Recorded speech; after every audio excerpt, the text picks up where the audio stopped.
Hola a todos y a todas. Os doy la bienvenida a la segunda jornada histórica de la sexualidad. Gracias por estar otra vez aquí con la asociación Sapere Aude y acompañarnos en esta nueva aventura y en estas nuevas jornadas. Hoy damos comienzo a esta segunda jornada histórica de la sexualidad, que como bien recordamos, hace un año la hicimos de forma presencial en Almería Centro, en la cafetería Hadas Café, y tuvieron una gran acogida por parte del público. Y como considerábamos desde la asociación que la historia de la sexualidad y a través de las culturas y de las civilizaciones es algo que es muy importante y que a muchas personas nos interesa, pues hemos decidido volver a traerlas para todos vosotros y vosotras. Y en estas jornadas, que serán pequeñitas, pero prometemos que van a estar genial, nos van a acompañar ponencias como, por ejemplo, en la civilización griega vamos a tener una ponencia que se llama Religiosidad y mitología hermética y agnóstica, la figura del sexo incierto, la androginia y el hermafroditismo. En la civilización romana nos va a acompañar una ponencia que será el arte y el erotismo en Pompeya, las pinturas eróticas de las termas suburbanas y también desde la sexualidad en Japón vamos a traer una charla que es la diversidad afectivo-sexual en la cultura japonesa y una mirada interdisciplinar. Y muy importante también la charla que nos va a acompañar hoy, que es un poco para dar introducción a esta jornada histórica de la sexualidad, ya que creemos que la salud sexual es un tema muy importante en nuestros días. Por ello, dando esta iniciación de la jornada, me gustaría agradecer a Laura por acompañarnos otra vez más. Bueno, me presento, yo soy Sergio, estudiante del grado en Humanidades de la Universidad de Almería y miembro de la asociación. Y ahora paso a presentar a mi compañera Rin, estudiante del grado de Estudios Ingleses, también en la Universidad de Almería y compañera de la asociación. Gracias. Gracias, Sergio. Como bien ha dicho mi compañero, hoy contaremos con una ponente muy especial de confianza, Laura Marcillo. Es psicóloga y sexóloga. Estudió en nuestra Universidad de Almería formándose en salud, psiquiatría, psicología y en la Universidad de Sevilla con una licenciatura en psicología. Hizo su tesis doctoral sobre el consumo de pornografía. Laura ha aportado y sigue aportando su experiencia en sectores muy importantes para nuestra comunidad, como la asociación Una a Una, en la que se trata a víctimas de violencia de género en jóvenes, y en Camping Therapy, como asesora psicológico y personas con adicción a juegos de azar y en educación sexual. Algunos de los cursos y jornadas de los que hacemos parte o ha impartido son cursos de redes sociales y ciberacoso, cursos de expertos en violencia de género en adolescentes, jornadas de actualización en sexología clínica y abrazar la diversidad, claves para la educación.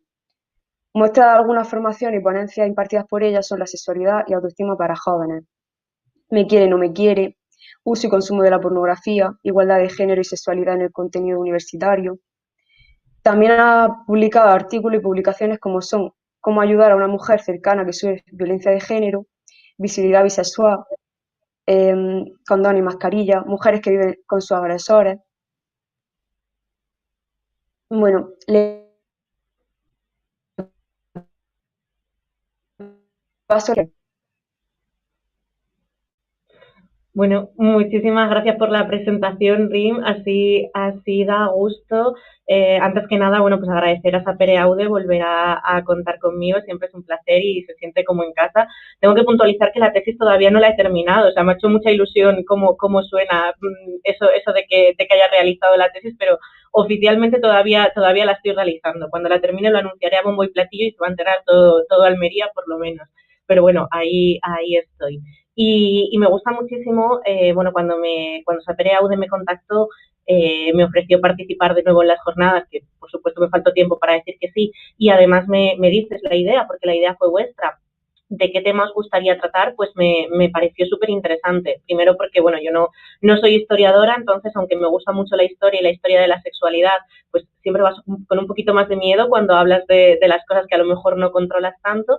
Y segundo porque yo pienso que conocer la historia es imprescindible para entender el presente y para pensar cómo queremos influir en el futuro. Entonces, en este caso, pues a lo mejor lo vamos a hacer un poquito al revés. Vamos a empezar por el presente, por conceptos que todavía son de mucha actualidad, como la salud sexual, Y vamos a ver, y yo espero que para las personas que asistan al resto de ponencias también, que desde luego pintan fenomenal, pues luego les pueda servir un poquito de base para llevarse sin caer tampoco en el presentismo, pero llevarnos un poquito este análisis de qué es la salud sexual, y que cuando nos presenten todas estas temáticas de Pompeya, de Grecia, de Japón, pues podamos ampliar esta visión sobre la salud. Voy a intentar ir leyendo todos los comentarios que vayan apareciendo en YouTube. Sé que hay un poquito de retraso, entonces yo, en contra de mi costumbre de hablar muy rápido, voy a intentar ir más despacito para que a la gente le dé tiempo de participar, porque voy a ir lanzando preguntas, como si estuviéramos en un taller. Voy a ir lanzando preguntas que me encantaría que fuerais respondiendo por el chat, y yo voy a intentar estar pendiente de todo esto.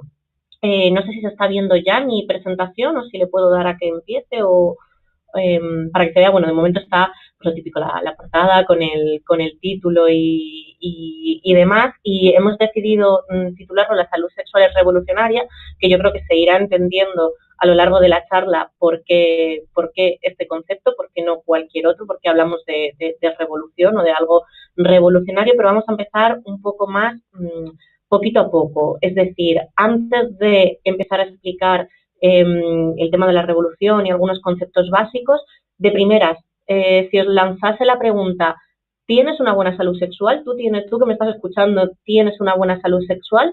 Me gustaría, voy a estar pendiente de los comentarios, que fuerais escribiendo si pensáis que sí, si pensáis que no, por qué sí, por qué no, qué entendéis por salud sexual.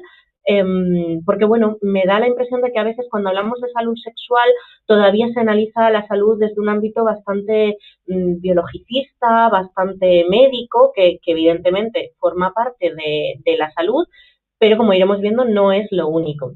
Entonces, quiero que empecemos, vamos a empezar y vamos a terminar con esta reflexión. Luego ya nos lo podremos llevar a otros ámbitos, a otras culturas, pero vamos a empezar por nosotros y nosotras mismos. Yo tengo una buena salud sexual, considero que sí, considero que no. Y bueno, voy a seguir avanzando un poquito, pero voy a ir cambiando entre la presentación y YouTube para estar pendiente de los comentarios. Soy consciente de que esto es como algo muy íntimo, no pretendo que nadie cuente nada sobre su privacidad sexual que no quiera compartir, pero quizás simplemente sí, tengo buena salud sexual, pues no tanto como me gustaría.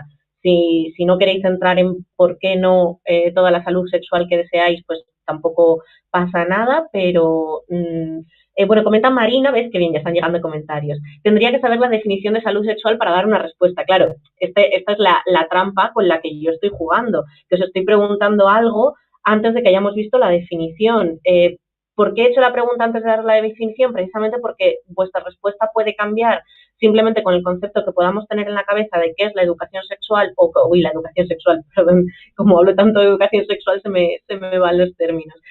Puede cambiar mucho según lo que yo piense o lo que yo sienta que es la salud sexual, y cuando ya lo analicemos luego en mayor profundidad. Sergio comenta que cree que sí, pero que desconoce un poco la salud sexual. Esto ya nos va dando algunas pistas, es decir, que cuando digamos si tenemos buena salud sexual no podamos decir sí, tengo buena salud sexual, sino creo que sí, pero en realidad no lo sé. Nos da pistas no del caso de Jesús, nos da pistas de qué poquita formación hemos tenido y qué poquito nos han hablado de estos temas, para que no podamos decir rotundamente sí o rotundamente no a una pregunta cerrada de ¿tienes buena salud sexual? ¿Sí o no? Diana comenta que considera que sí, pero igual debería saber qué involucra. Estáis siendo muy cuidadosos y muy cuidadosas todas con las respuestas, con lo cual igual he sido yo muy evidente con esto de que era una preguntilla un poco trampa, o una preguntilla preparada para ampliar luego más debate y para dar a conocer más términos. Muchas gracias, por cierto, a las personas que estáis comentando, porque hacéis que esto sea más interactivo y es mucho más agradable. Voy a seguir avanzando un poquito y iremos llegando a la definición de qué es la salud sexual, pero antes de llegar a la salud sexual, pues claro, salud sexual implica varias cosas. Vamos a empezar por el sexo. ¿De qué hablamos cuando hablamos de sexo? Y aquí también os animo a que comentéis en el chat qué entendéis cuando se habla de sexo, o qué imágenes se os vienen a la cabeza, o cuando vemos la palabra sexo en un artículo, en un periódico, de qué pensamos que nos van a hablar, en qué contextos utilizamos la palabra sexo, porque es como casi todo lo que tiene que ver con la sexualidad, de sexo se habla mucho y a la vez nada. Es algo que sigue siendo tabú, pero a la vez vende y parece que da morbo y entonces se introduce por muchas partes el concepto de sexualidad y es uno de estos conceptos de los que sabemos mucho y muy poco a la vez, o al menos yo tengo esa impresión. Entonces, pues me gustaría eso, no son preguntas de exámenes, no estoy esperando una definición de diccionario, ni mucho menos, pero ¿qué imágenes? Si os digo que vamos a hablar de sexo, ¿qué es lo primero que se os viene a la cabeza? ¿Qué pensáis? Bueno, como sé que va con un poquito de delay, con un poquito de retraso, voy a seguir avanzando y estaré pendiente por si alguna de estas personas que ya han participado o alguna más de las que nos está viendo decide comentarlo. Generalmente, cuando se habla de sexo, lo que se entiende, lo que coloquialmente... vale, mira, me comenta Diana, genial, me ha venido fenomenal justo antes de esto. Diana comenta sexo, hombre y mujer, ¿no? Realmente voy a poner la siguiente diapositiva.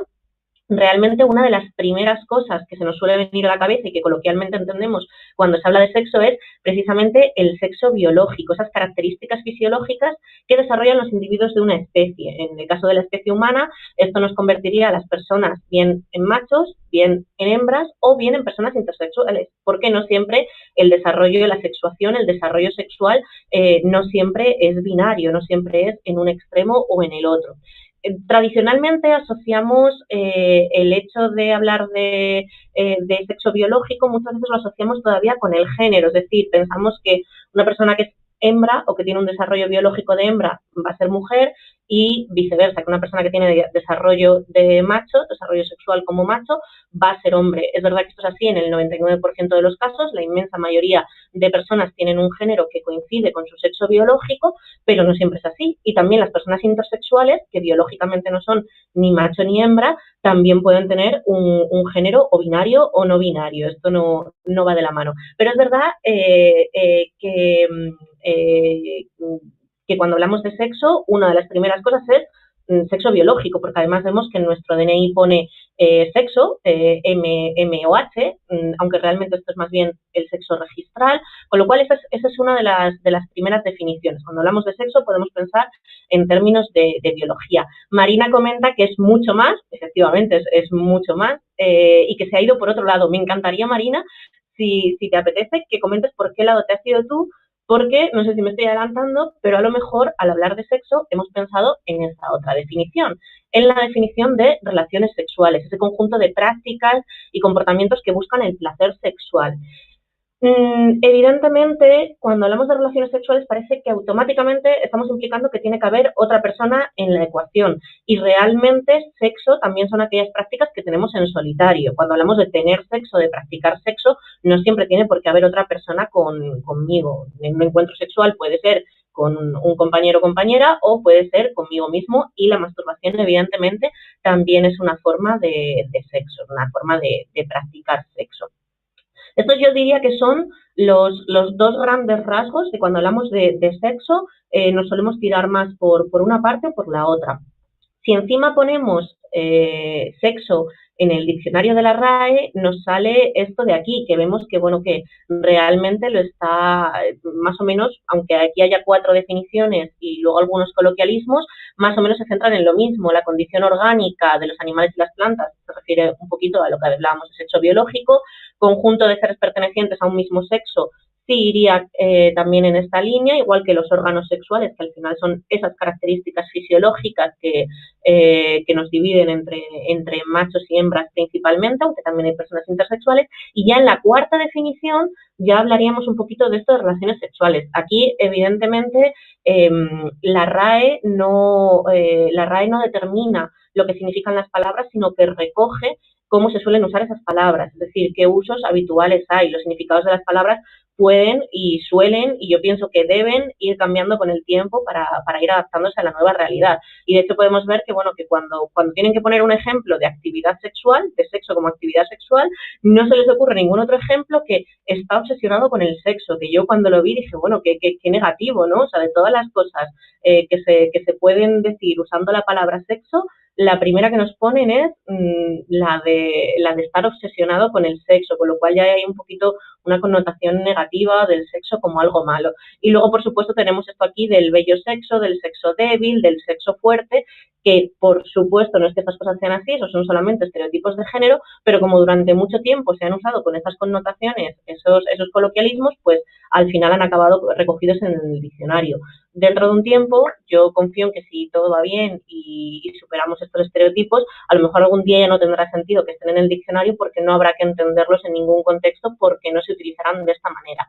Pero bueno, esto viene un poquito a reforzar la idea de que efectivamente cuando hablamos de sexo solemos pensar en sexo en una de estas dos categorías. Pero ¿qué pasa? Que como ha dicho Marina en los comentarios, evidentemente hay mucho más. Por ejemplo, todo el tema de la sexualidad también incluye el deseo sexual, incluye las preferencias eróticas de cada persona, incluye nuestra orientación sexual, incluye nuestra identidad, quiénes somos, incluye las experiencias y los aprendizajes que hemos tenido en relación al sexo, en relación a la sexualidad, y por supuesto incluye la salud sexual, que lo he dejado para el final, pero esto no significa que sea menos importante. Todo esto también tiene que ver con el sexo. Todo esto, y seguramente muchas más cositas que no he puesto en la diapositiva, conforman nuestra sexualidad. Es muy difícil encontrar una definición exacta de sexualidad. A mí realmente la sexualidad es muy amplia, aquí intentando un medio diagramilla que me he inventado a ver si se entiende. Si entendiéramos que todo esto es la sexualidad, esto multicolor, variado, realmente el sexo sería solo una pequeña parte de nuestra sexualidad, es decir, el sexo forma parte de nuestra sexualidad, pero no toda nuestra sexualidad es sexo entendido como sexo biológico o como prácticas sexuales. Hay muchísimo más. Pero muchas veces lo que llama la atención y en lo que nos centramos es exclusivamente en eso. Cuando hablamos de sexo, hablamos de experiencias sexuales o hablamos un poco más médico, anatómico, biológico. Pregunta Diana qué diferencia había entre sexualidad y sexo, que es más o menos lo que estoy intentando que se entienda.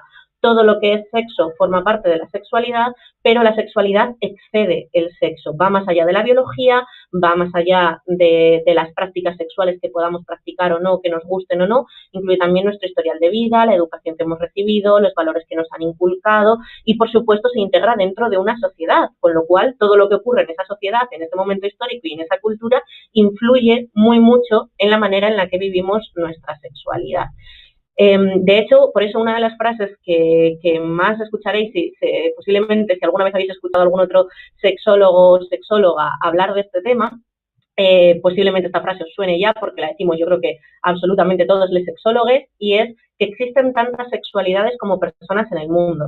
Se habla de sexualidad a veces en general, pero realmente no hay dos sexualidades idénticas, no hay dos personas que tengan la misma sexualidad y además la sexualidad está en constante evolución. Mi sexualidad no es la misma ahora que la que era a lo mejor hace 5 o 6 años y tampoco será la misma dentro de 10 años. Y en esto, por supuesto, de nuevo vuelven a influir tanto mis variables personales como mi contexto social, mis características, si tengo o no trabajo, si tengo o no pareja, socialmente qué está más aceptado o menos aceptado en cada momento, todo eso influye en mi sexualidad. Es imposible extraer la sexualidad de lo demás. Ahí he puesto como diferentes pegatinas, pero realmente no es que la orientación esté separada de la identidad, que esté separada de la salud sexual, que no, realmente todo está interrelacionado.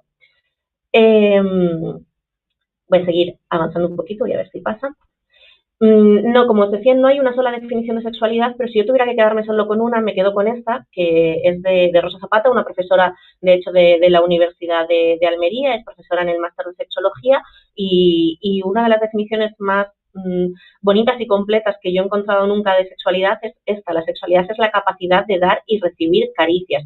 Una definición que no incluye nada coitocéntrico, nada genital, incluye simplemente esa capacidad de relacionarnos con los demás como seres sexuados que somos, porque no hay ninguna persona en este mundo que no tenga sexualidad, que no tenga que no tenga o no tenga relaciones sexuales, sea de una orientación sexual o de otra, independientemente de sus preferencias, todas las personas somos sexuadas, todas las personas somos sexuales. De hecho, cuando hablamos de personas asexuales, no hablamos de personas que no tengan sexualidad, hablamos de personas que no sienten atracción sexual hacia las demás personas, pero eso no significa que no tengan su sexualidad. Las personas asexuales también, que por cierto ayer justo se celebraba el Día de la Visibilidad Asexual, entonces pues aprovecho y dejo ahí la puntita porque yo creo que es una de las orientaciones más desconocidas. Posiblemente es posible que incluso en la última ponencia Agustín vaya a hablar también de estas cosas porque yo sé que es un tema que maneja mucho.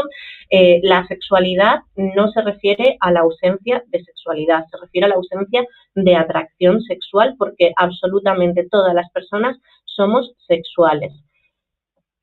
Voy a ver, hace un ratito que no reviso los comentarios. Vale, que Diana dice que le he resuelto la duda. Nada, gracias a ti por participar.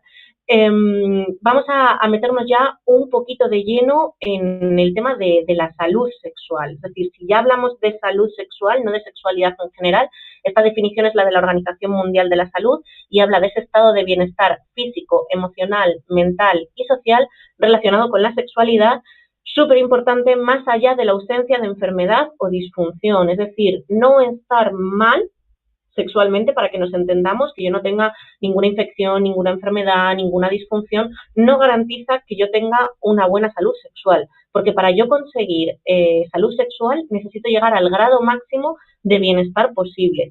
Y en esa ecuación, la salud física o el bienestar físico es importante, por supuesto que sí, pero no es determinante ni es lo único. Una persona puede estar en el máximo esplendor de su juventud y de su salud física, pero si a nivel emocional, a nivel psicológico y a nivel social, que es donde yo quiero hacer en este caso más hincapié, no podemos alcanzar la máxima realización, nuestra salud sexual no está al 100%. Luego habrá diferentes grados, evidentemente hay personas que tienen una situación peor que otras, pero yo creo que lo que deberíamos aspirar siempre es a ese máximo grado de bienestar posible que podamos alcanzar. Aquí ya, pues, ya voy metiendo un poquito eso que me preguntaban de cómo voy a saber si tengo buena salud sexual si no sé la definición de salud sexual. No sé si a lo mejor con esta definición delante habría ido cambiando o no habría ido cambiando la respuesta que habéis dado al principio cuando se preguntaba, bueno, ¿tenéis o no tenéis buena salud sexual?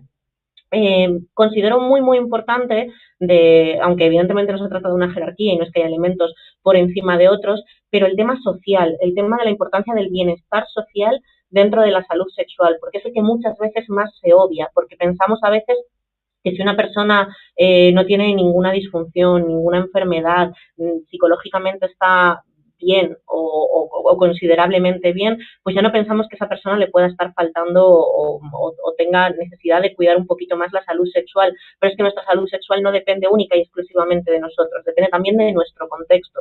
Si yo vivo en una sociedad donde se me juzgan por mis opciones sexuales, donde se me critica o están mal vistas mis preferencias eróticas, donde me consideran menos válida por mi identidad de género, por mi orientación sexual o por las personas que elijo como pareja, incluso por la edad a la que elijo practicar ciertas cosas o no hacerlas, por mis opciones, por el número de parejas sexuales que he tenido.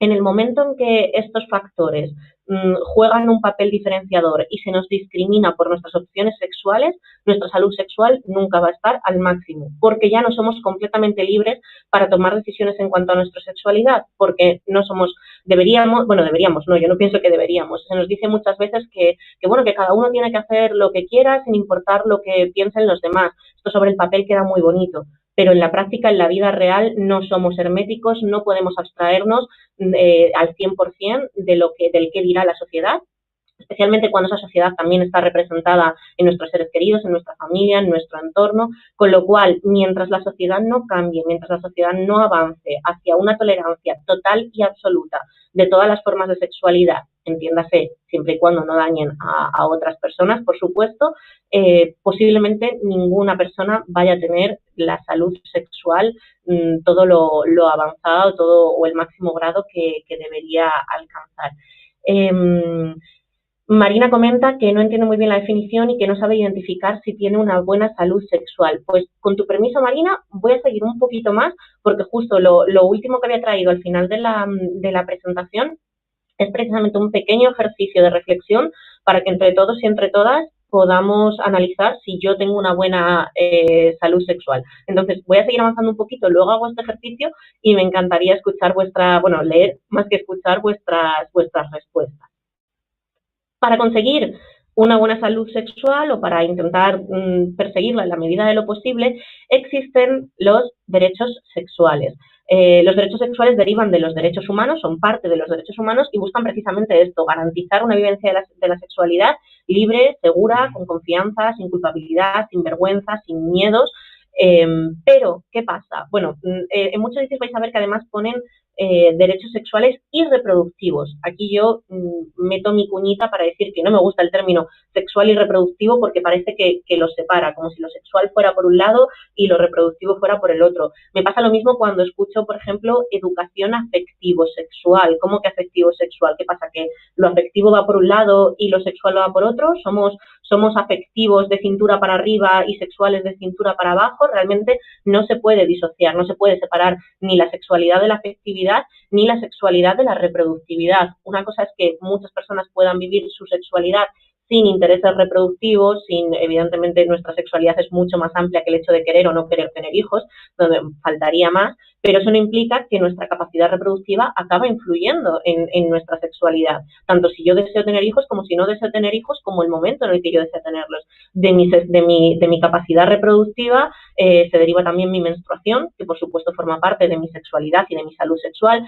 se deriva el hecho de que yo tenga o no tenga que usar anticonceptivos en mis relaciones sexuales, que se me considere más válida a lo mejor en determinados momentos de mi vida porque soy fértil, porque entre que aparece la menarquia, la primera menstruación y llega la menopausia, es el momento en el que las mujeres, a todas las personas en general, pero a las mujeres más, se nos considera más válidas sexualmente y de hecho pues se utilizan términos de te ha venido la regla, ya eres toda una mujer, ¿vale? O sea que ayer era un zapato, ayer no era una mujer, ayer era otra cosa diferente. O ya se empieza a considerar o a estar peor vista la sexualidad de una persona cuando llega a la etapa de la menopausia. Hablo sobre todo en el caso de las mujeres cis o de las personas con vagina, de las personas que menstruan, porque son con las que se puede determinar claramente cuándo empieza la etapa fértil y cuándo termina. Cuando hablamos de personas con pene, de hombres cis, de mujeres trans y de personas no binarias que tienen pene, pues evidentemente esto no está tan fijamente marcado y el hecho de que los hombres cis mantengan su capacidad reproductiva a lo largo de toda su vida, aunque esto va mermando, va cambiando, evidentemente va evolucionando, hace también que de alguna manera su sexualidad esté afectada de otra manera a cualquier edad. Y en cambio la sexualidad de, por ejemplo, una mujer de 60 años no está igual de bien vista que la sexualidad o la expresión sexual de una mujer de 20 y pico, 30 años. Me gusta mucho y me gustaría que fuera real esta definición que habla de los derechos y que dice que un derecho no es algo que alguien te tenga que dar, sino algo que nadie te puede quitar. Y así es como debería ser realmente, es decir, los derechos no tenemos por qué ganárnoslos, los derechos no tenemos que hacer méritos para conseguirlos, para que nos lo garanticen, deberíamos tenerlos por el mero hecho de existir, especialmente cuando estamos hablando de derechos sexuales que son derechos humanos. Lo que nos permite tener estos derechos es que somos seres humanos. En la vida real, de momento, por desgracia, esto no es así. Y de hecho, somos conscientes de que muchos derechos, para conseguirlos, hemos tenido que luchar por ellos. No nos han venido mágicamente garantizados, sino que todavía se lucha para conseguir estos derechos. Ahora, por ejemplo, con el tema de la ley trans, que está muy en auge, una de las cosas que se pretende conseguir es que este derecho a la identidad no dependa de una evaluación médica o de hacer determinados méritos, de cumplir ciertos requisitos como hormonarse u operarse para que se reconozca la identidad de una persona trans con la misma facilidad y con las mismas garantías con las que se reconoce la identidad de una persona cisgénero. Entonces, esta definición me gusta, pero me gusta mucho como utopía, me gusta como lo que deberíamos aspirar a conseguir o cómo deberían ser algún día los derechos sexuales. Pero lo cierto es que por suerte, por desgracia, todavía no estamos, bueno, por desgracia, más bien, no estamos todavía en ese punto. Voy a poneros aquí precisamente los derechos sexuales. Estos son los 11 derechos sexuales que a poquito que los leáis os vais a dar cuenta que no se están respetando todavía y no en muchísimos casos. El derecho a la libertad sexual, el derecho a la autonomía, integridad y seguridad sexual. Aquí, por ejemplo, cualquier forma de abuso sexual o la mutilación genital femenina atentaría directamente contra este derecho. El derecho a la privacidad.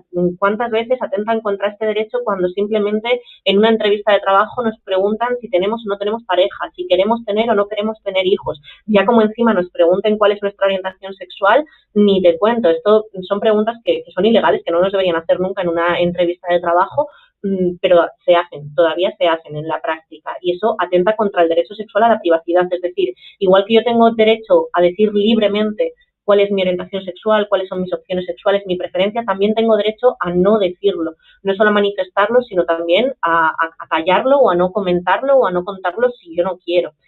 El derecho a la equidad, que creo que no hay que profundizar mucho para que entendamos que la igualdad real todavía no se ha conseguido, se han hecho muchos avances, pero todavía no hemos llegado a ello. El derecho al placer, entendido el placer como la búsqueda de disfrute sexual, siempre y cuando, por supuesto, no intervenga o no influya negativamente en los derechos de las demás personas. Que no se confunda este derecho al placer con el derecho a las relaciones sexuales. A veces se ven, sobre todo por Twitter y por redes sociales, comentarios o argumentos de bueno, es que si se prohíbe la prostitución, las personas que no tienen facilidad para ligar, ¿cómo van a tener sexo? Bueno, es que el sexo con otra persona no es un derecho. Que tú vivas tu sexualidad con aquellas personas que quieran compartirla contigo o contigo mismo, contigo misma, sí es un derecho. Que tú experimentes y explores tu propia sexualidad para saber qué te gusta, qué te excita, qué te proporciona placer, es un derecho siempre y cuando no influyan los derechos de los demás. El derecho a la expresión sexual emocional. Bueno, aquí esto de sexual emocional, volvemos un poquito a lo mismo, esto de dividir lo sexual y lo emocional. Es que sexual no es solamente una práctica sexual muy explícita, es que ir cogido de la mano con tu pareja por la calle también es algo sexual. Y además, cuando estamos hablando, por ejemplo, de parejas del mismo género, no solo es algo sexual, sino que por desgracia sigue siendo algo reivindicativo, porque cuántas personas todavía no pueden simplemente caminar de la mano de su pareja por la calle. El derecho a la libre asociación, pues en España tenemos la suerte de que fuimos el tercer país, uno de los primeros países donde se legalizó el matrimonio igualitario, pero todavía hay mucho por avanzar, mientras que las uniones entre personas del mismo género ya gozan cada vez de más aceptación y a lo mejor ya no hay que irse como hace 20 años atrás a explicar que no tiene nada de malo que un hombre se case con otro hombre, que una mujer se case con otra mujer, mientras que en este tema hemos avanzado bastante. Todavía, por ejemplo, en el tema de las no monogamias o en el tema de las personas que eligen tener más de una pareja afectiva, cuesta que esto se entienda, cuesta que esto se acepte. Ya hemos interiorizado esto de que un niño puede tener dos mamás o dos papás, pero ¿y qué pasaría si un niño o una niña tuviera tres? Que, por ejemplo, sus familiares no sean o no mantengan una relación monógama. Entonces, hemos avanzado mucho en unos caminos, pero queda bastante por avanzar en otros. El derecho a las decisiones reproductivas libres, y evidentemente para que las decisiones reproductivas sean libres, cuántos hijos quiero tener, si es que quiero tenerlos, cuándo quiero tenerlos, debería también garantizarse un mínimo de accesibilidad y de información a los métodos anticonceptivos y a las facilidades para la reproducción. Con lo cual, por mucho que en teoría yo pueda decidir si quiero hijos o no quiero hijos, que una persona adolescente no pueda comprar preservativos porque son caros y no le llega el dinero y no tiene dónde encontrarlos, o que una persona que le está costando tener hijos no pueda acceder a la adopción, a lo mejor porque son dos hombres, o que se les ponga más trabas en determinadas circunstancias, pues eso está influyendo mucho en mi capacidad para formar una familia. El derecho a la información basada en el conocimiento científico, eso es súper importante, es decir, no es lo mismo hablar de sexo y hablar de sexualidad desde mis experiencias, desde mis vivencias, que es completamente válido. Ojalá todas las personas hablasen de sexo y esto dejase de ser un tema tabú, pero no tiene nada que ver que yo cuente libremente qué es lo que a mí me gusta o cuáles han sido mis experiencias con que yo me forme, por ejemplo, en sexología y transmita esta información a través de la divulgación científica, etcétera. Volviéndome un poquito, solo quería haber dicho antes y se me había pasado completamente, volviendo al diagrama este donde se veía el circulito de sexualidad como algo muy grande y el sexo como una pequeña parte de la sexualidad, Esto me parece súper importante resaltarlo y voy a hacer aquí una pequeña defensa de mi profesión. La sexología no es el estudio del sexo. La sexología es el estudio de la sexualidad humana, de toda, en su completo. Ahora hace un tiempito llevamos varios compañeros y yo una campaña que es, se dice sexología, no follología, porque una de las cosas más recurrentes que tenemos que escuchar sobre nuestra profesión es que nos dedicamos a dar consejos sobre sexo, a recomendar posturas, truquitos. Eso no es la sexología. La sexología es una profesión donde está habiendo muchísimo intrusismo sexual, personas que tienen un altavoz y que tienen experiencias sexuales se permiten aconsejar, se permiten recomendar, cosa que a mí me parece muy irresponsable. Yo ni siquiera en terapia, ni en educación sexual, ni en ninguno de mis contextos le digo a las personas qué tienen que hacer con su vida y con sexualidad, menos aún todavía consejos genéricos para todo el mundo. Si estamos diciendo que cada persona tiene una sexualidad diferente, ¿cómo va a haber un truco mágico, una práctica, una postura, lo que sea, que valga para todo el mundo? Es imposible. Entonces, tenemos que entender eso, que la sexualidad es muy compleja, que cada persona tiene una sexualidad diferente y que toda la información que se divulgue debería estar siempre basada en la evidencia, en el conocimiento científico, lo cual nos lleva directamente también al siguiente derecho, el derecho a la educación sexual integral. Bueno, pues aquí me bastaría con preguntar ¿cuántos de vosotros y vosotras habéis recibido educación sexual en el instituto, por ejemplo? Educación sexual en condiciones, ¿vale? No una charlita de 1 o 2 horas donde os llevaban un plátano y un preservativo, porque eso no es educación sexual integral. Eso son parches, tiritas o pequeñas actuaciones que se hacen intentando paliar el desastre que es ahora mismo la educación sexual en nuestro país. Y evidentemente ese derecho ahora mismo no se está cumpliendo, no se está garantizando. Comenta Diana que no sabía que existían los derechos sexuales, pues me alegro mucho de haberos descubierto esto.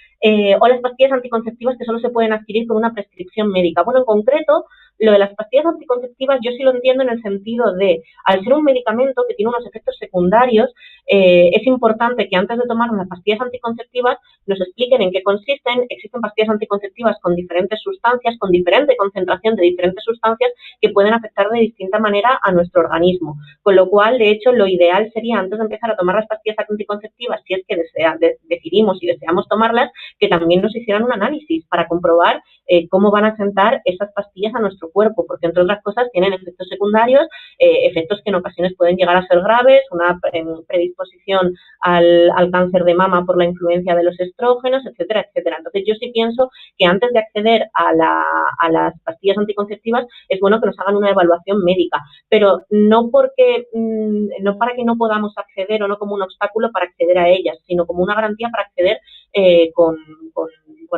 toda la seguridad de que no nos va a afectar negativamente. Con el tema, y luego también, ya que ha salido el tema de, aunque no tiene nada que ver con lo que yo te he preparado, pero me encanta lo que estáis comentando, con el tema de las pastillas anticonceptivas.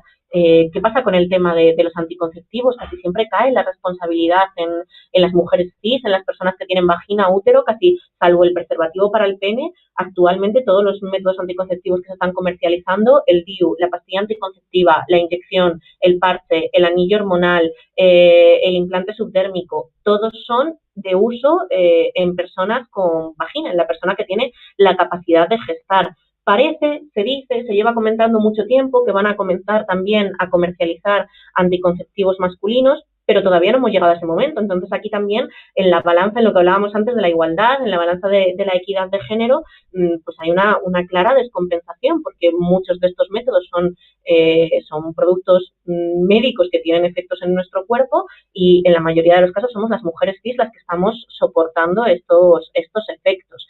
Y sí yo meto más la reivindicación, la meto más por la parte de que sea de fácil acceso, que sea barato, que sea asequible, que por el hecho de que no haya que pasar por el médico, porque a mí también me preocupa mucho cuando se recetan las pastillas anticonceptivas casi como si fueran, entre comillas, caramelos. O una chica de 14, 15 años que a lo mejor ni siquiera está teniendo relaciones sexuales o que tiene relaciones sexuales con otras mujeres y por lo tanto no hay riesgo de embarazo y le mandan la pastilla para regular la regla, que es una de las mentiras más grandes que nos han contado, porque la pastilla anticonceptiva no regula la menstruación, la elimina. Cuando estamos con métodos hormonales anticonceptivos, nuestra menstruación se elimina. El sangrado que tenemos entre toma y toma o entre una caja de pastillas y otra, no es la menstruación, es un sangrado por deactivación, es una cosa diferente. En cambio, solo con la excusa esta de regular la regla o de quitarnos los granitos cuando somos adolescentes, que es normal tener granitos cuando somos adolescentes, pues a veces se recetan como caramelos, y a mí no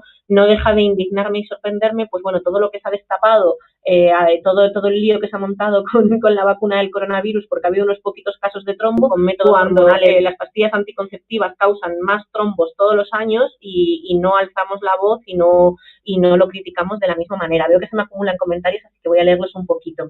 Diana comenta que solamente tuvo educación sexual en clase de anatomía, pero no una educación sexual completa. Marina igual. Sergio nunca le han dado una clase de educación sexual. Yo siempre digo que yo recibí educación sexual de verdad y yo aprendí por primera vez sobre sexualidad en el máster de sexología con 25 años. Y Marina dice que no lo había pensado por ese lado. Entiendo que se refiere a lo de las pastillas anticonceptivas. Y insisto, una cosa es que sí sea recomendable ir al médico para que te hagan una evaluación y para que no te vaya a afectar negativamente, y otra cosa es que quizá cuando vayas al médico, por supuesto, no deberían juzgarte por las opciones que te hayan tomado, debería limitarse a que te den información, toda la información, porque muchas veces preguntamos por métodos anticonceptivos y nos dicen, toma, aquí tienes la pastilla. Pues vale, y si antes de darme la pastilla automáticamente me hablas de los otros métodos anticonceptivos que mucha gente no conoce, y entonces yo ya con toda la información puedo tomar una decisión libre e informada que sea la más beneficiosa para mí, para mi situación. Y bueno, ya llevando a la última, que es el último derecho, que es el que tiene que ver con la salud sexual más de lleno, es el derecho a la atención a la salud sexual. Entiéndase, por supuesto, una atención correcta, una atención sin juicios de valor para absolutamente todas las personas, independientemente de su orientación sexual, independientemente de su estado sentimental, de si tiene o no tiene pareja, y de la misma manera, cosa que todavía no se hace. Un ejemplo sencillito que os pongo. Hay una enfermedad, quizá hayáis oído hablar de ella, además en marzo se celebraba el Día de Concienciación de la endometriosis. Es una enfermedad que afecta a las personas que tienen útero porque consiste en que crece tejido endometrial, tejido del endometrio, fuera del útero. Esta enfermedad se relaciona mucho con síntomas de la menstruación, con una menstruación y una ovulación muy dolorosas, y es una enfermedad bastante incapacitante en el sentido de que viene acompañada de muchísimo dolor y altera muchísimo la rutina de las personas que padecen endometriosis. Padecen endometriosis un 20% de las personas que menstruan, es decir, 2 de cada 10 mujeres cis que menstruan o 2 de cada 10 personas con vagina que tienen la capacidad de menstruar tienen endometriosis. Y es una enfermedad que está muy infrainvestigada. De media se tarda entre 7 y 9 años en diagnosticar esta enfermedad. O sea, desde la primera vez que vas al ginecólogo o a la ginecóloga con tus síntomas hasta que por fin le ponen nombre, porque todavía no se conoce la causa, no tiene una cura definitiva, tiene un tratamiento paliativo, pero no una cura definitiva.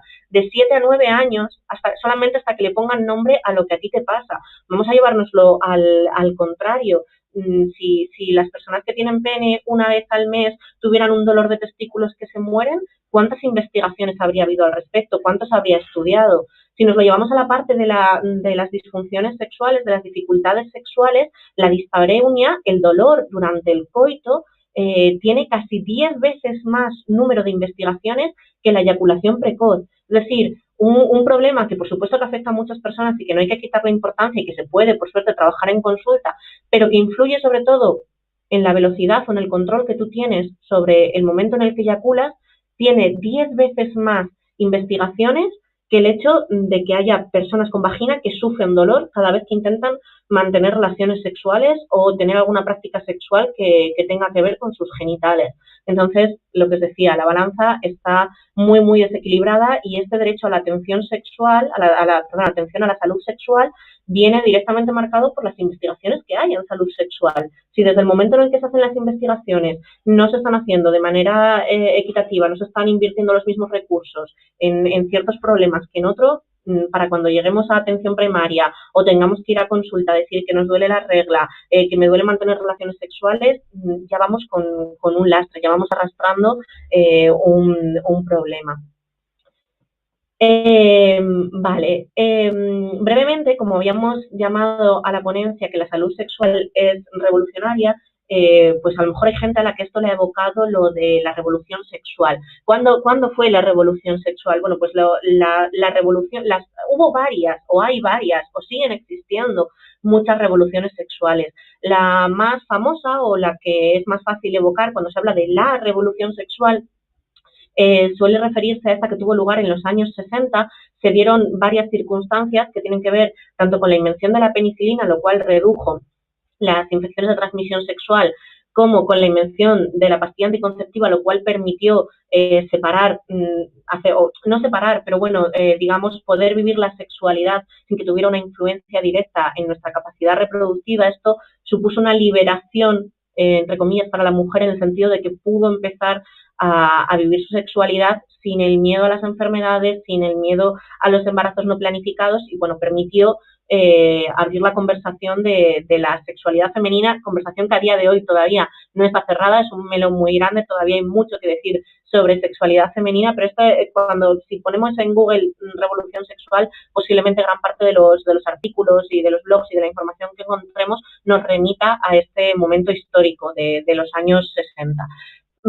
Pero revoluciones sexuales se está viendo constantemente. También forma parte de la revolución sexual o el movimiento de los años 70 por los derechos del colectivo LGBT, que se alarga hasta nuestros días. El Me Too también es una forma de revolución sexual, esa denuncia de los abusos sexuales que han sufrido y siguen sufriendo muchísimas personas, y ponerlos en valor y darle visibilidad. Bueno, si nos ponemos a buscar revolución sexual, podemos encontrar incluso artículos que dicen que el Satisfyer es la nueva revolución sexual. Yo personalmente, aunque me parece fantástico que se hable de masturbación femenina y que se entienda que no tiene por qué ir acompañada de una penetración, personalmente no soy muy partidaria de equiparar el Satisfyer con movimientos como el feminismo, la lucha LGBT, etcétera.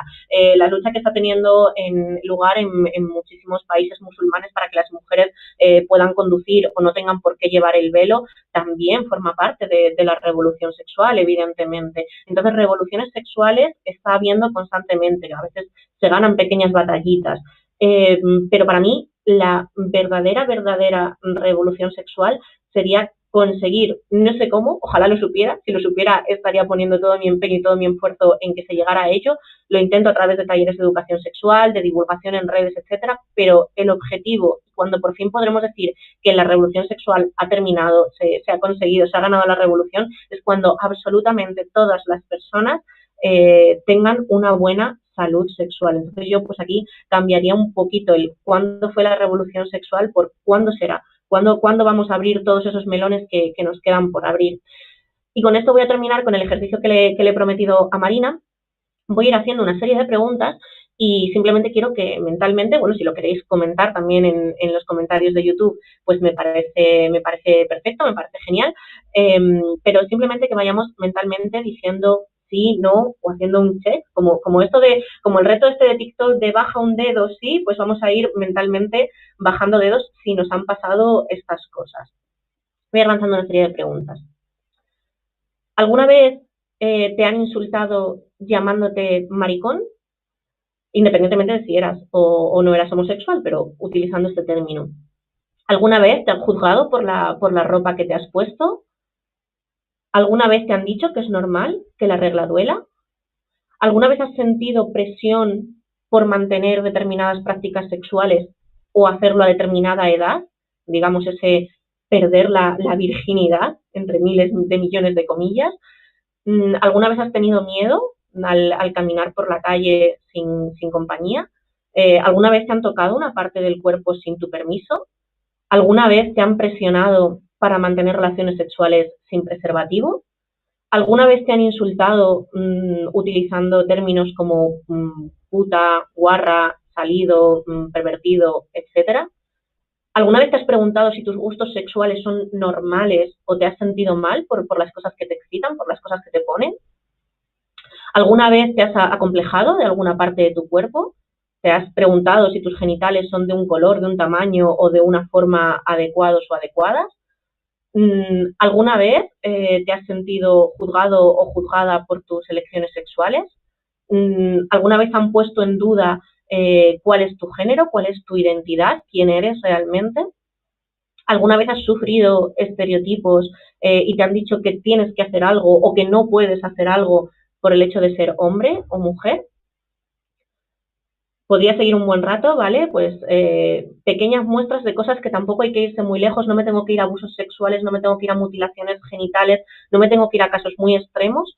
Si alguna vez nos ha pasado alguna de estas cosas, si alguna vez me ha dado miedo o no me he sentido cómoda o cómodo saliendo por la calle cogido de la mano con mi pareja, o no me he atrevido a subir fotos con mi pareja a redes sociales para que no me critiquen, o si me ha preocupado contarle a mi familia mi orientación sexual o a mis amigos o a cualquier otra persona. Si alguna de estas cosas me han pasado, no tengo una buena salud sexual.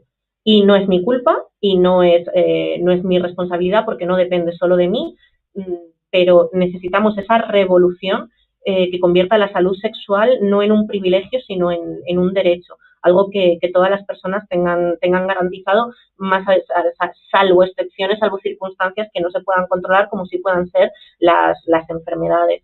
Pero en tema social, todo, si estáis viendo casi todo lo que he dicho, los estereotipos de género, las presiones sociales, todo esto viene de la sociedad, viene del concepto de lo que nos han dicho que es la sexualidad, la buena sexualidad. ¿Habéis escuchado alguna vez, hace poco me lo volvieron a preguntar, qué es ser bueno en la cama, qué es tener buen sexo? Pues depende de cada persona, pero la sociedad nos impone unos cánones de lo que es correcto, de lo que es incorrecto, de lo que está bien, de lo que está mal visto. Mientras esto, en cada momento histórico, en cada cultura, han sido diferentes, lo cual demuestra que esto se puede ir cambiando. Si hemos conseguido que ahora estén bien vistas cosas que en otras épocas y en otros momentos, en otros lugares, no estaban bien vistos, podemos hacer lo mismo con todo lo demás. Y yo creo que ese debería ser el objetivo para una verdadera, auténtica y potente revolución sexual. Y por eso yo considero que la mayor revolución sexual que podemos conseguir es precisamente la salud sexual. Y nada, con esto ya termino porque yo me enrollo un montón. Muchísimas gracias por vuestra atención. Aquí os dejo si en algún momento queréis saber algo de mí o contactarme, mis datos de contacto. Bueno, en LinkedIn lo pongo para quedar bien porque parece que es muy profesional, pero hace fácilmente 4 meses que no entro. Pero yo lo pongo. Es más fácil que me encontréis por email o por redes sociales. Y nada, dicho esto, voy a ver si hay algún comentario que se me haya quedado sin leer y me encantaría pues saber si tenéis preguntas o comentarios. Bueno, pues desde la asociación agradecerte sobre todo por esta maravillosa ponencia, que sabíamos que iba a ser genial, pero como siempre, Laura, nos dejas con la boca abierta. La verdad que las preguntas han sido súper reflexivas. Yo creo que todos y todas nos hemos quedado ya, como ponían en uno de los comentarios, sin dedos en las manos y hemos tenido que empezar con los pies. O a inventarnos los dedos ya casi. Marina, qué bueno. Marina, ha sido genial tu comentario, así que te lo retuiteo aquí en directo.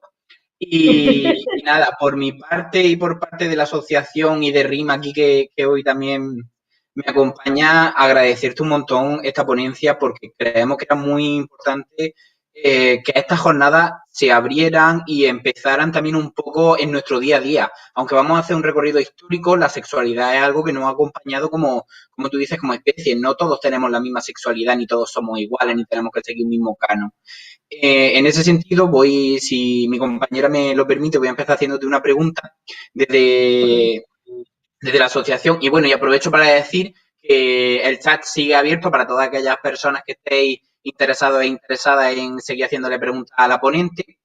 Y bueno, mi pregunta es un poco como, sé que un poco utópico, me refiero en corto periodo, pero por ejemplo, ¿cuál podría ser una de las grandes muros de destrucción para acabar con todas estas cosas que se nos imponen, es decir, con estas estructuras sociales que tenemos en nuestro día a día y que todas las preguntas que ha hecho, tanto por una parte o por otra, hemos vivido, tanto unos como otras?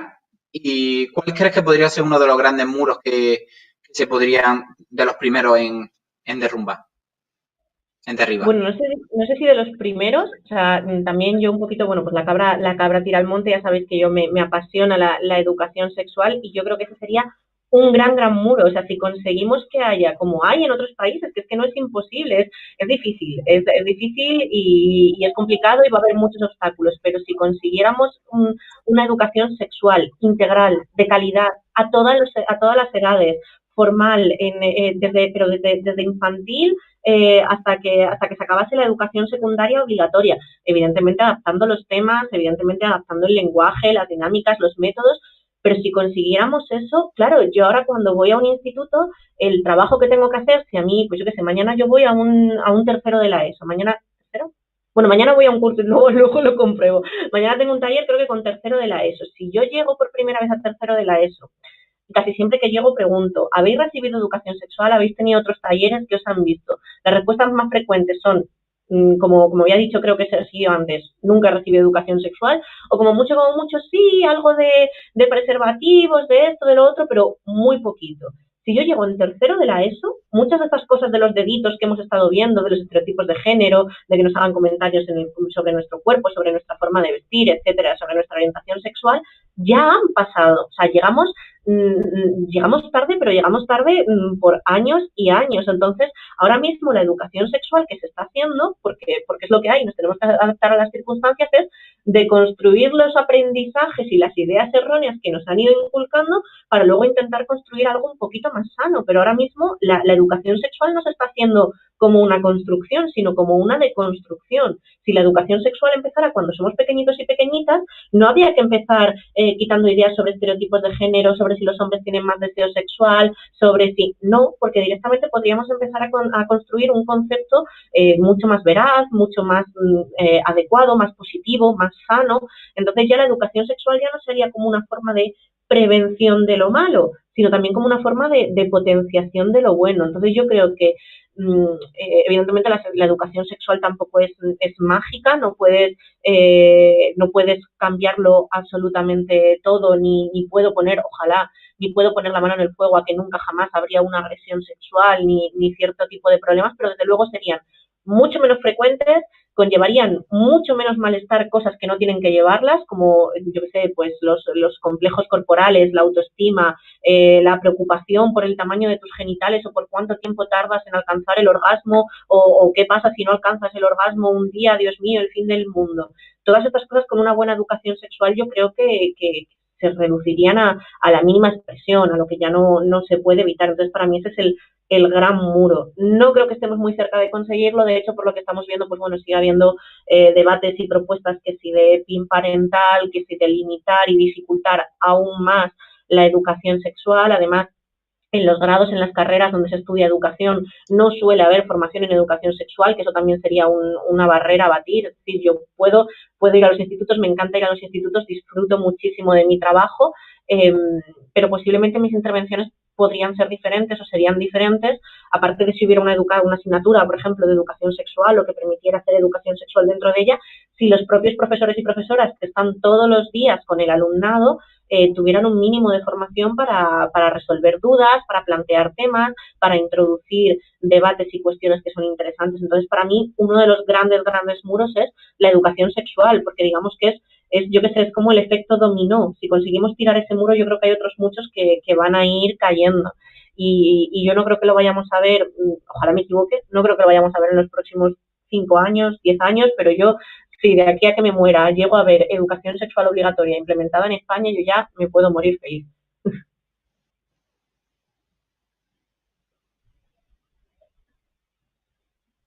Y no sé, estoy leyendo, me he ido de nuevo a YouTube a ver si hay alguna otra pregunta, algún otro comentario. He visto que hay gente que me ha dado las gracias.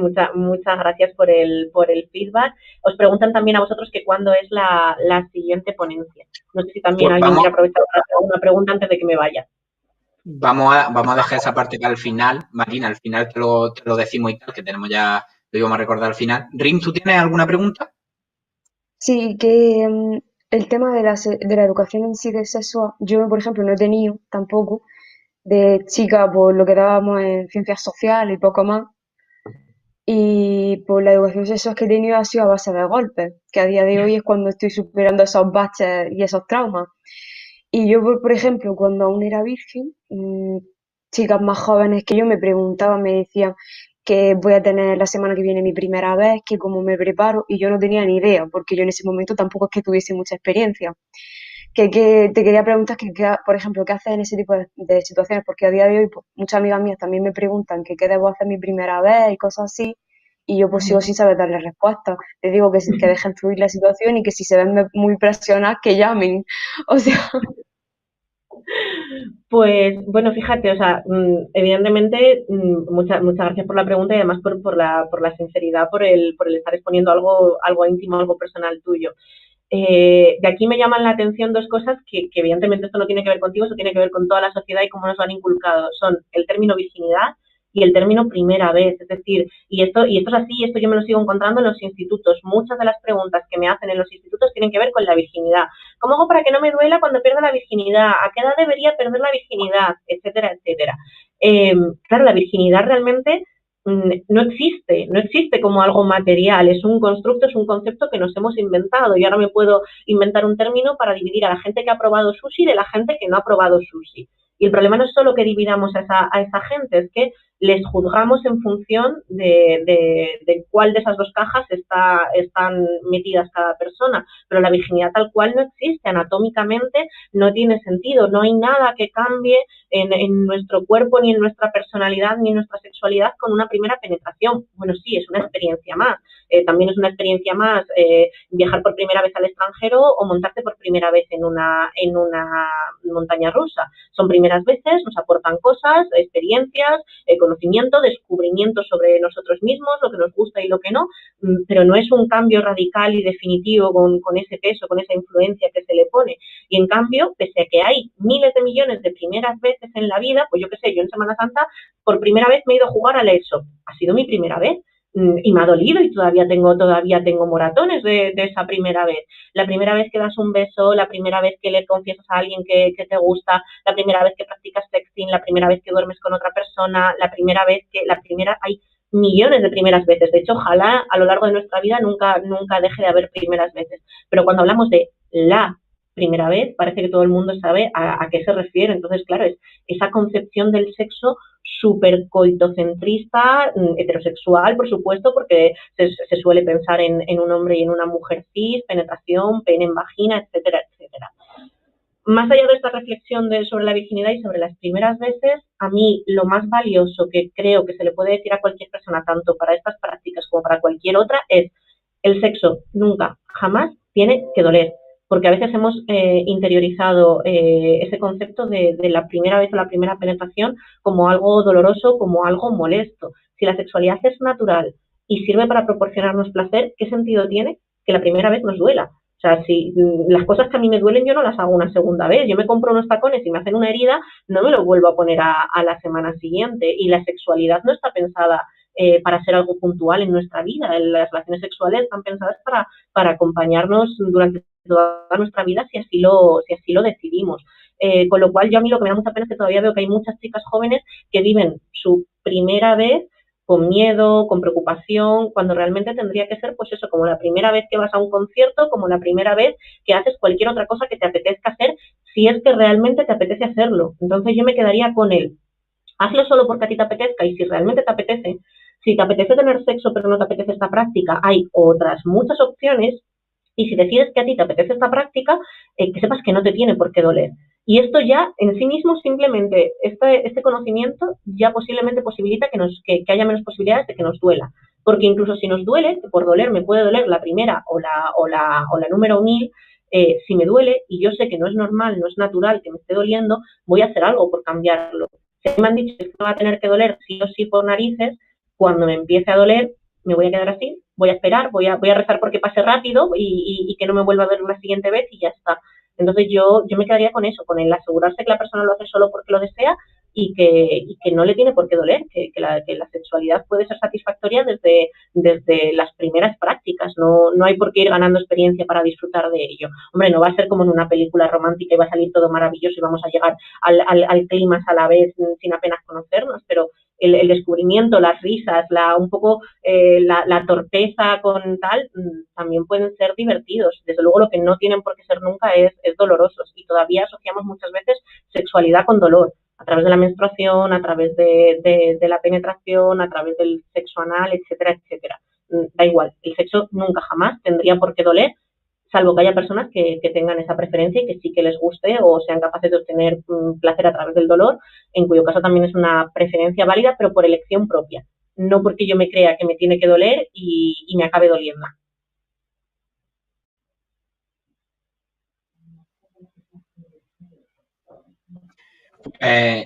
Como creo que no hay más preguntas en el chat y no queremos alargar mucho más para todos y todas las que nos acompañáis esta tarde, para Laura tampoco, que ya, ya la hemos tenido bastante rato aquí hablando y resolviendo nuestras dudas. Nada, decir que muchas gracias de nuevo, siempre estamos agradecidos desde la asociación con todos los y las ponentes que nos acompañan a la jornada, porque hacemos un poco más que llegue el conocimiento a la gente y que todo el mundo pueda estar y conocer cosas que a lo mejor en el día a día es muy difícil de encontrar. Agradecerte, Laura, de nuevo esta magnífica ponencia, porque, como he dicho, me parece muy interesante y la reflexión última de las preguntas ha sido maravillosa, porque muchas preguntas están ahí, pero nunca nos las cuestionamos. Y nada, y aprovechar ya para recordar que el domingo 10 de abril a las 4:30 en el canal, en directo, tendremos las charlas de la religiosidad y el mito y la mitología hermenéutica y agnóstica, la figura del sexo incierto, la androginia y el hermafroditismo, que no me sale, y de la mano del profesor de la universidad de nuestra facultad, Javier Campos de Aroca. Y nada, y pues esperamos a todos y a todas y esperamos que os hayan gustado las charlas. Nos vemos pronto. Chao. Muchas gracias. Gracias, adiós.